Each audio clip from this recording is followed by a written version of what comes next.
दोस्तों, क्या आपके जीवन में भी बार बार परेशानियां आती हैं? क्या आपने कभी सोचा है कि ऐसा क्यों होता है कि अच्छे कर्म करने के बावजूद जीवन में सुख की जगह दुख आते हैं? क्या यह पिछले जन्मों का कोई असर है या हमारे कर्मों का खेल? दोस्तों, अगर आपके मन में भी ये सवाल हैं और आप अपने जीवन के संघर्षों का कारण जानना चाहते हैं, तो आज की यह कहानी आपके लिए ही है। गौतम बुद्ध की इस अद्भुत कहानी में आपको न केवल अपने जीवन के सवालों के जवाब मिलेंगे, बल्कि यह भी समझ आएगा कि कैसे हम अपने कर्मों के चक्र को तोड़कर एक नई शुरुआत कर सकते हैं। यह कहानी आपके जीवन को एक नई दिशा देगी और आपके मन की उलझनों को सुलझाएगी। तो दोस्तों, इस कहानी को अंत तक जरूर सुने, क्योंकि आज हो सकता है कि आपको वह ज्ञान मिले जिसकी आपको वर्षों से तलाश थी। तैयार हो जाइए अपने जीवन को बदलने वाली इस प्रेरणादायक यात्रा पर चलने के लिए। नमस्कार दोस्तों, truth of life YouTube channel पर आपका दिल से स्वागत है।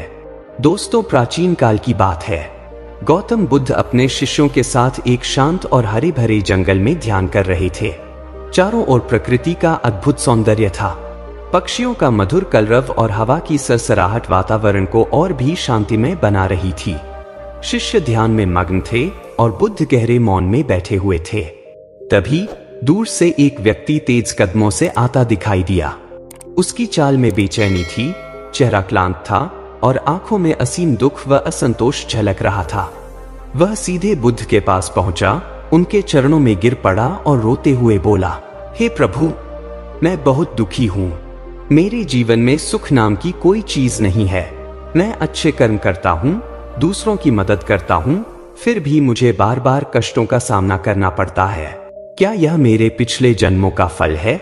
मैं इस दुख का कारण जानना चाहता हूँ। कृपया मुझे मार्ग दिखाइए। गौतम बुद्ध ने उसकी ओर बड़ी करुणा और शांत मुस्कान के साथ देखा। उनके चेहरे की चमक और आंखों की गहराई उस व्यक्ति को थोड़ा शांत कर गई।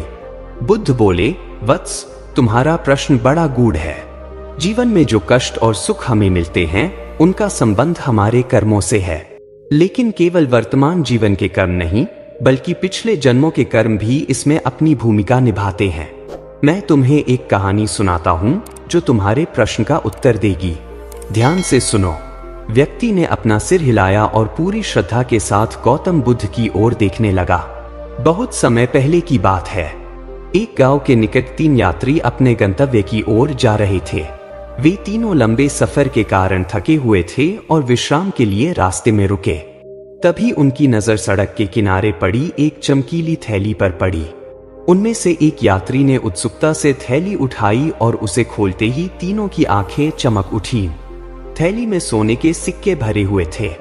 यह अचानक मिला धन उन्हें किसी वरदान जैसा प्रतीत हुआ। पहला यात्री बोला, यह सोना हमें ईश्वर की कृपा से मिला है। क्यों न इसे 3 हिस्सों में बांट लिया जाए और अपने अपने हिस्से के साथ अपने घर लौट जाए। लेकिन लालच धीरे धीरे उनके मन पर हावी होने लगा। दूसरा यात्री बोला, नहीं, मैं यह सारा सोना अकेले रखना चाहता हूं। क्यों न मैं तुम दोनों को मार डालूं? तीसरा यात्री भी कुछ नहीं बोला, लेकिन उसके मन में भी लालच की आग जलने लगी थी।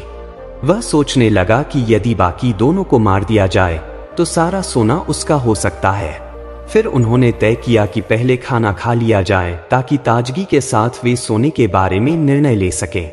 पहला यात्री गांव से भोजन लेने के लिए गया, लेकिन गांव जाते हुए उसके मन में भी कुटिल विचार आने लगे। उसने सोचा, यदि मैं खाने में जहर मिला दूं तो बाकी दोनों यात्री मर जाएंगे और सारा सोना मेरा हो जाएगा। उधर दूसरे और तीसरे यात्री ने योजना बनाई कि जैसे ही पहला यात्री वापस लौटेगा, वे उसे मार डालेंगे। इस तरह सोना उनके बीच बंट जाएगा। कुछ समय बाद पहला यात्री जहर मिला हुआ भोजन लेकर लौटा, लेकिन जैसे ही उसने थैली रखी, दूसरे और तीसरे यात्री ने उस पर हमला कर दिया और उसे मार डाला। फिर दोनों ने राहत की सांस ली और सोचा कि अब सारा सोना उनके पास है। भूख से बेहाल होने के कारण उन्होंने तुरंत खाना खा लिया, लेकिन उन्हें यह नहीं पता था कि उस भोजन में जहर मिला था। कुछ ही देर में वे दोनों भी तड़प तड़प कर वहीं मर गए। इस प्रकार लालच और बुरी नीयत के कारण तीनों यात्रियों का अंत हो गया। सोना वहीं पड़ा रहा और उनके कर्मों का फल उन्हें तत्काल ही मिल गया। गौतम बुद्ध ने कहानी समाप्त की और उस व्यक्ति की ओर देखा जो गहरे विचारों में डूबा हुआ था। उसके मन में एक प्रश्न उमड़ रहा था। वह बोला, हे प्रभु, 3 यात्रियों के कर्मों का फल उन्हें तत्काल मिला, लेकिन मेरे जीवन में जो दुख हैं, वे तो वर्षों से चले आ रहे हैं। क्या यह पिछले जन्मों के कर्मों का प्रभाव है? गौतम बुद्ध ने मुस्कुराते हुए उत्तर दिया, वत्स, प्रत्येक जीव के जीवन का आधार उसका कर्म है। यह जीवन केवल वर्तमान कर्मों का परिणाम नहीं है, बल्कि हमारे पिछले जन्मों में किए गए कर्म भी इसमें अपनी भूमिका निभाते हैं। जैसे कोई किसान बीज बोता है, वैसे ही हम अपने कर्मों के बीज बोते हैं। कुछ बीज तुरंत अंकुरित होते हैं तो कुछ समय लेते हैं। फिर बुद्ध ने विस्तार से समझाया, जो व्यक्ति अपने पिछले जन्मों में अच्छे कर्म करता है, उसे इस जन्म में सुख और सुविधाएं प्राप्त होती हैं। लेकिन यदि किसी ने बुरे कर्म किए हैं, दूसरों को कष्ट पहुंचाया है, तो वह अपने वर्तमान जीवन में कठिनाइयों का सामना करता है। यह कर्मों का स्वाभाविक नियम है, लेकिन इसका अर्थ यह नहीं कि तुम इस चक्र से मुक्त नहीं हो सकते। व्यक्ति ने अधीरता से पूछा, हे प्रभु, यदि कर्म चक्र इतना शक्तिशाली है कि यह जन्मों जन्मों तक चलता रहता है, तो क्या हम इससे कभी मुक्त नहीं हो सकते? गौतम बुद्ध ने बड़े धैर्य से कहा, वत्स, कर्म चक्र को तोड़ना कठिन अवश्य है, लेकिन असंभव नहीं। यह चक्र तभी टूटता है जब हम अपने जीवन को समझदारी, करुणा और सच्चाई के मार्ग पर ले चलते हैं। ध्यान रखो, कर्मों का फल तुम्हारे हाथ में नहीं है, लेकिन कर्म करने का चुनाव तुम्हारे हाथ में है। अपने कर्मों को शुद्ध करोगे तो तुम्हारा वर्तमान और भविष्य दोनों सुधर सकते हैं। बुद्ध ने आगे समझाया, अच्छे कर्म करना, किसी भी परिस्थिति में सही रास्ते का चयन करो। सत्य बोलो, दूसरों की मदद करो और अहिंसा के मार्ग पर चलो। नियत की पवित्रता कर्म से अधिक महत्वपूर्ण नियत होती है। यदि तुम्हारा इरादा पवित्र है तो तुम्हारे कर्म का फल भी अच्छा होगा। संतोष और धैर्य, यह मत सोचो कि अच्छे कर्म का फल तुरंत मिलेगा।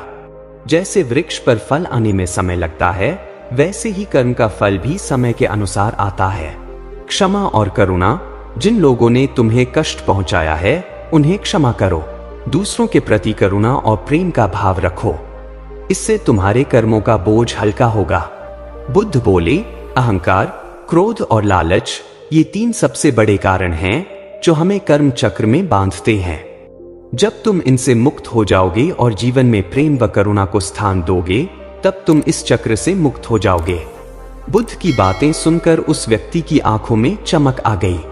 उसने महसूस किया कि दुख का कारण केवल बाहरी परिस्थितियां नहीं है, बल्कि उसके अपने कर्म और विचार भी इसके लिए जिम्मेदार हैं। उसने समझा कि यदि वह अपने वर्तमान को सुधार ले तो उसका भविष्य भी बदल सकता है।